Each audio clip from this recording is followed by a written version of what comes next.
Welcome to my YouTube channel knowledge is power. मैं Shubhdeep Chatterjee first of all आप लोगों को वेलकम करना चाहता हूँ मेरे चैनल में। और आज मैं एक नया टॉपिक के बारे में आप लोगों के साथ चर्चा करना चाहता हूँ, डिस्कशन। तो that is cost sheet chapter में आज मैं आप लोगों को एक तरीका सिखाने जा रहा हूँ कि किस तरीके से हिडन इन्फॉर्मेशंस, जो भी इन्फॉर्मेशंस आपको परसेंटेज टाइप्स में दिया हुआ है और आपको समझ में नहीं आ रहा है कि आप कैसे ओवरहेड्स वगैरह का कैलकुलेशन किस तरीके से करिएगा, तो मैं आज आप लोगों को एक तरीका सिखाने जा रहा हूँ, ठीक है, मैथमेटिकल टेक्निक, जिसके ज़रिए आप आसानी से ओवरहेड्स का जो अमाउंट्स है उसको आसानी से आप कैलकुलेट कर लीजिएगा। तो दोस्तों, इसके लिए मैं एक क्वेश्चन आप लोगों के सामने लेकर के आया हूँ। मैं इस क्वेश्चन को आप लोगों को पढ़ के सुनाऊंगा, फिर इस क्वेश्चन को मैं सॉल्व कर चुका हूँ। उस क्वेश्चन जिस तरीके से मैंने सॉल्व किया है उसको मैं आप लोगों को समझाऊंगा और हम लोग इस चीज़ को मतलब पूरी क्लैरिटी के साथ हम लोग इस चीज़ को समझ लेंगे। तो लेट्स गेट स्टार्टेड। दोस्तों, ये क्वेश्चन मैं आप लोगों के सामने रीड करने जा रहा हूँ। ये क्वेश्चन है राजीव बंसल एसबीबीटी पब्लिकेशन का, कॉस्ट अकाउंटिंग बुक का, ठीक है, जो कि बीबीएमके यूनिवर्सिटी में सेमेस्टर 5 में यूज़ होता है। उसका मैं short answer type question, short numerical questions का क्वेश्चन नंबर 6 मैं डिस्कस करने जा रहा हूँ। ये पेज नंबर 215 में ये क्वेश्चन दिया हुआ है। आप लोग रेफरेंस के लिए मैं आप लोगों को ये दिखा दूंगा क्वेश्चन जो है, ताकि आप लोगों को आसानी से समझने में समझ आ सकते हो। तो क्वेश्चन ये कह रहा है, from the following particulars prepare a statement showing total cost and profit earn. Raw material consumed आपको दिया हुआ है 30,000, direct labour 60,000, works overhead 40% of works cost, office overheads 20% of total cost, और units produced and sold 180 units at the rate of 1200 each. आपको निकालना है total cost का एक स्टेटमेंट, आपको बना करके दिखाना है जिसमें आपको टोटल कॉस्ट कितना आ रहा है वो बताना है, और प्रॉफिट कितना निकलेगा कंपनी का इन इन्फॉर्मेशंस के जरिए वो आपको कैलकुलेट करके दिखाना है। तो आइए देखते हैं कि कैसे क्वेश्चन को सॉल्व किया जाए। दोस्तों, इस क्वेश्चन में आप देखिए, हम लोग को इस तरीके का एक स्टेटमेंट हम लोग को तैयार करना पड़ेगा। तो इस स्टेटमेंट में हम लोग स्टार्ट करेंगे रॉ मटेरियल्स कंज्यूम से। तो रॉ मटेरियल्स कंज्यूम क्वेश्चन में ही दिया हुआ है 30,000 रुपीज़, तो हम लोग को वहाँ से स्टार्ट करना है, ठीक है, क्योंकि रॉ मटेरियल्स, डायरेक्ट लेबर और डायरेक्ट एक्सपेंसेस, ये तीनों मिला करके प्राइम कॉस्ट आता है। प्राइम कॉस्ट निकालने के बाद ही हम लोग क्वेश्चन में आगे प्रोसीड कर पाएंगे। तो सबसे पहले हम लोग प्राइम कॉस्ट निकालना चाहते हैं, तो इसीलिए रॉ मटेरियल्स कॉस्ट हम लोगों ने निकाल दिया। तो 30,000 दिया हुआ था। डायरेक्ट लेबर क्वेश्चन में पहले से गिवन था 60,000, दोनों को मैंने प्लस कर दिया 30,000 और 60,000, तो हम लोगों का प्राइम कॉस्ट आ गया। व्हाट इज प्राइम कॉस्ट दोस्तों? Prime cost is the sum total of all the direct costs. जितने भी डायरेक्ट कॉस्ट्स हैं जो एक प्रोडक्ट को प्रोड्यूस करने में इस्तेमाल होता है, यूज होता है, उनका जो सम टोटल है उसको हम लोग बोलते हैं प्राइम कॉस्ट। अब प्राइम कॉस्ट निकाल लेने के बाद असली क्वेश्चन यहाँ से स्टार्ट होता है। प्राइम कॉस्ट के बाद ऐड होता है वर्क्स ओवरहेड। मैं पहले आप लोगों को वर्क्स ओवरहेड के बारे में थोड़ा सा इंफॉर्मेशन दे देता हूँ। वर्क्स ओवरहेड का दूसरा नाम है फैक्ट्री ओवरहेड्स। तो जो खर्चे, जो एक्सपेंसेस, इनडायरेक्ट एक्सपेंसेस फैक्ट्री के अंदर यूज हो रहा है या फैक्ट्री के रिलेशन में खर्च किया जा रहा है, उनका जो सम टोटल होता है, they are called as factory overhead और वर्क्स ओवरहेड। तो आप यहाँ पे देखो क्या क्या एक्सपेंसेस हो सकते हैं जो फैक्ट्री के रिलेशन में इनडायरेक्ट एक्सपेंसेस होंगे। जैसे फॉर एग्जांपल फैक्ट्री का रेंट, ठीक है, फैक्ट्री में जो लोग काम कर रहे होंगे उनका सैलरी वगैरह। फैक्ट्री के रिलेशन में बहुत सारे ऐसे फैक्ट्री का जो बिजली का बिल हो सकता है, फैक्ट्री से रिलेटेड जो भी एक्सपेंसेस होंगे जो फैक्ट्री के रिलेशन में खर्च किया जा रहा है, उन सारे इनडायरेक्ट एक्सपेंसेस को हम लोग यहाँ पे वर्क्स ओवरहेड का नाम देंगे। अब यहाँ पे प्रॉब्लम क्या हो रहा है दोस्तों? प्रॉब्लम इस क्वेश्चन में ये है कि आपको क्वेश्चन में गिवन है कि वर्क्स ओवरहेड जो है दैट इज, एक बार मैं आपको पढ़ के सुना देता हूँ। यहाँ पे लैंग्वेज लिखा है क्वेश्चन में, works overhead 40% of works cost, ठीक है। अब देखिए प्रॉब्लम ये है कि वर्क्स ओवरहेड प्राइम कॉस्ट के साथ ऐड होने के बाद वर्क्स कॉस्ट आता है। अब वर्क्स कॉस्ट तो हम लोगों को पता ही नहीं है, और वर्क्स कॉस्ट जब तक पता नहीं होगा तो उसका 40% कैसे निकालेंगे, ठीक है।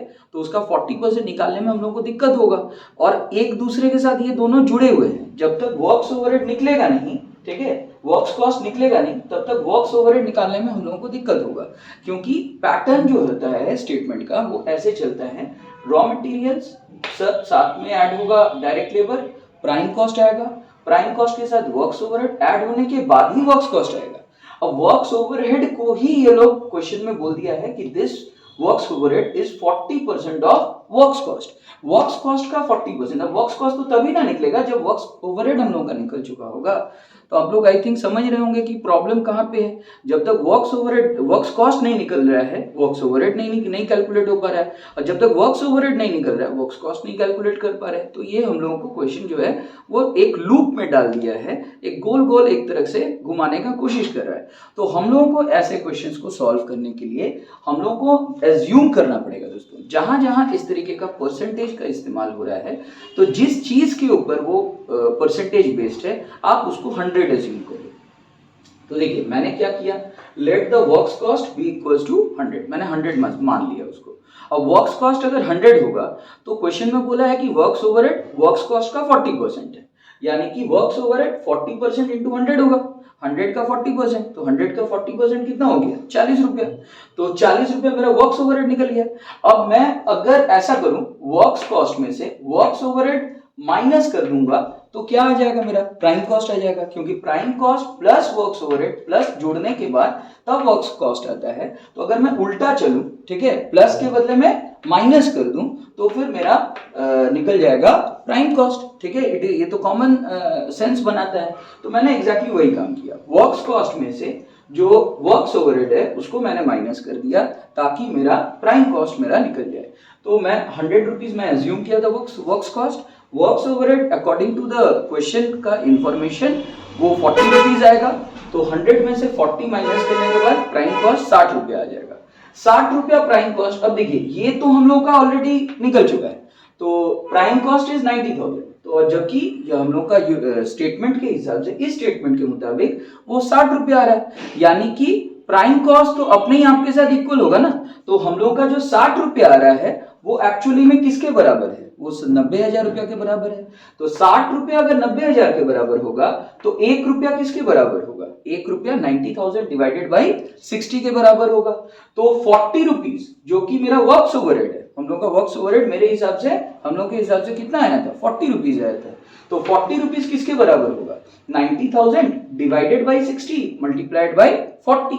तो आप देखिए ये जो तरीका मैं डिस्कस कर रहा हूं ये कोई नया तरीका नहीं है दोस्तों, इसको हम लोग यूनिटरी मेथड बोलते हैं, ठीक है। This is called unitary method in case of mathematics. तो ये यूनिटरी मेथड के जरिए आप आराम से चीजों को सॉल्व कर सकते हो। मैं एक बार फिर से एक्सप्लेन करता हूँ।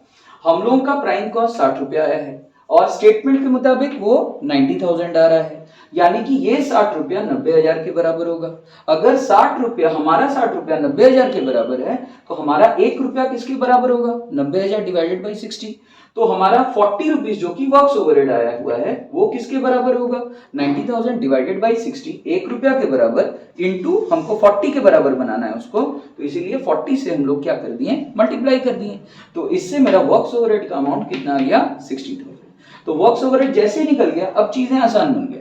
90,000 वर्क्स प्राइम कॉस्ट के साथ 60,000 रुपीज का आप वर्क्स ओवरहेड को ऐड कर दोगे तो आपका वर्क्स कॉस्ट आ जाएगा 1,50,000 रुपीज। तो आसानी से आप निकाल सकते हो 1,50,000 आपका वर्क्स ओवरहेड यहाँ पे निकल रहा है। अब देखिए फिर से इस पैटर्न को चेक करिए, वर्क्स कॉस्ट के साथ आपको ऑफिस ओवरहेड ऐड करना पड़ेगा, तब जाकर के आएगा according to the question you will be able to calculate the total cost. Works cost add office overhead is equal to total cost. अब क्वेश्चन में एक और जगह में प्रॉब्लम है, देखिए ध्यान से देखिए, वो ऑफिस ओवरहेड के बारे में बोल रहा है, office overhead is 20% of total cost. Once again वो लोग हम लोगों को गोल गोल घुमाने का कोशिश कर रहा है, बोल रहा है कि ऑफिस ओवरहेड टोटल कॉस्ट का 20% है। अब बताइए दोस्तों, ऑफिस ओवरहेड हम लोग के पास है ही नहीं, वो कैलकुलेट ही नहीं हुआ है। तो जब तक ये कैलकुलेट नहीं हो रहा है टोटल कॉस्ट नहीं निकाल पाएंगे, बिकॉज वो तो वर्क्स कॉस्ट के साथ जुड़ेगा तब ना जाकर के टोटल कॉस्ट आएगा, और टोटल कॉस्ट जब तक नहीं निकलेगा तब हम उसका 20% कैसे निकालें। क्योंकि टोटल कॉस्ट का 20% ऑफिस ओवरहेड है। तो वंस अगेन हम लोगों को ऐसे घुमाने का कोशिश किया जा रहा है और हम लोगों को क्या करना पड़ेगा इस केस में, अगेन हम लोगों को यही तरीका अपनाना पड़ेगा। हम लोगों को लेट करना पड़ेगा कि total cost, let the total cost be equals to 100। इससे फायदा क्या होगा, जैसे टोटल कॉस्ट को मैं लेट कर ले रहा हूं 100, मैं आसानी से ऑफिस ओवरहेड निकाल सकता हूं, because office overhead 20% of total cost है। तो 20% ऑफ 100 कितना आएगा, 20 रुपीज आ जाएगा। अब फिर प्लस करने के बजाय हम लोग क्या करेंगे, इसको उल्टा चलेंगे, माइनस करेंगे। वर्क्स कॉस्ट के साथ ऑफिस ओवरहेड प्लस होने के बाद टोटल कॉस्ट आता है। यानी कि अगर हम लोग को उल्टा चलना है तो टोटल कॉस्ट में से ऑफिस ओवरहेड माइनस करेंगे तो वर्क्स कॉस्ट आ जाएगा। तो टोटल कॉस्ट में से हम लोग ऑफिस ओवरहेड को माइनस करेंगे, कर रहे हैं ताकि वर्क्स कॉस्ट निकल जाए। तो 100 रुपीज टोटल कॉस्ट आएगा, हम लोग लेट किए थे। 20 रुपीज हम लोग का ऑफिस ओवरहेड है, 100 में से 20 को हम लोगों ने लेस किया, माइनस किया, ताकि वर्क्स कॉस्ट हम लोगों का निकल जाए 80 रुपीज। तो हम लोग के मुताबिक वर्क्स कॉस्ट 80 रुपीज है और इस स्टेटमेंट के मुताबिक वर्क्स कॉस्ट कितना आ रहा है, 1.5 लाख। तो हमारा 80 रुपया किसके बराबर हो गया, 1.5 लाख रुपया के बराबर हो गया। हमारा 80 रुपया 1.5 लाख के बराबर हो गया। तो हमारा 80 रुपया अगर 1.5 लाख के बराबर हो रहा है तो हमारा 1 रुपया किसके बराबर होगा, 1.5 लाख डिवाइडेड बाई 80 के बराबर होगा। तो 20 रुपीज जिसको हम लोग ऑफिस ओवरहेड माने थे वो किसके बराबर होगा, 1.5 लाख डिवाइडेड बाई 80 इंटू 20। तो इसको सॉल्व करेंगे तो कितना आएगा, 37,500। ये जो 37,500 रुपीज आएगा ये हो गया हम लोग का ऑफिस ओवरहेड। अब हम लोग आराम से ऑफिस ओवरहेड को जोड़ सकते हैं वर्क्स कॉस्ट के साथ। वर्क्स कॉस्ट 1.5 लाख था, ऑफिस ओवरहेड 37,500 हम लोगों ने कैलकुलेट किया, उसको हम लोग प्लस कर दिए। तो 1.5 lakh plus 37,500 is equal to 1,87,500। अब ये जो 1,87,500 आया दोस्तों, ये हो गया हम लोगों का टोटल कॉस्ट। अब देखिए स्टेटमेंट ऑफ टोटल कॉस्ट हम लोगों ने तैयार कर लिया।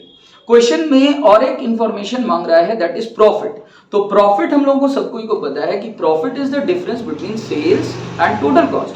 तो सेल्स हम लोग निकाल सकते हैं। क्वेश्चन में यहाँ पे देखिए, एक बार फिर से मैं आपको इस जगह को पढ़ के सुना रहा हूँ। यहाँ पे लिखा हुआ है रॉ मटेरियल कंज्यूम पहले 30,000 लिखा, डायरेक्ट लेबर 60,000 लिखा, वर्क्स ओवरहेड के बारे में बोला 40% of works cost, office overhead के बारे में बोला 20% of total cost, units produce के नीचे लिखा हुआ देखिए लास्ट लाइन में, units produced and sold 180 units at the rate of 1,200 each. यहां से हम लोगों को पता करना पड़ेगा कि कैसे हम लोगों का टोटल सेल्स आएगा।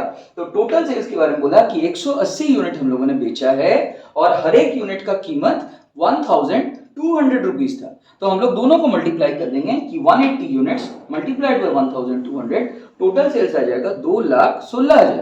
2,16,000 का टोटल सेल्स में से टोटल कॉस्ट जो हम लोग का अभी कैलकुलेट हुआ है 1,87,500, उसको हम लोग माइनस कर देंगे तो हमारा नेट प्रॉफिट 28,500 रुपीज निकल जाएगा। तो आप आई होप आपको अच्छे तरीके से समझ आ गया है कि यूनिटरी मेथड का कहाँ और कैसे इस्तेमाल करना है, ताकि हम लोग आसानी से परसेंटेज वाले इंफॉर्मेशंस को हम लोग कैलकुलेट करके निकाल सके। तो प्लीज़ अगर आप लोग लाइक करिए, शेयर करिए और सब्सक्राइब करिए मेरे YouTube चैनल को, नॉलेज इज पावर।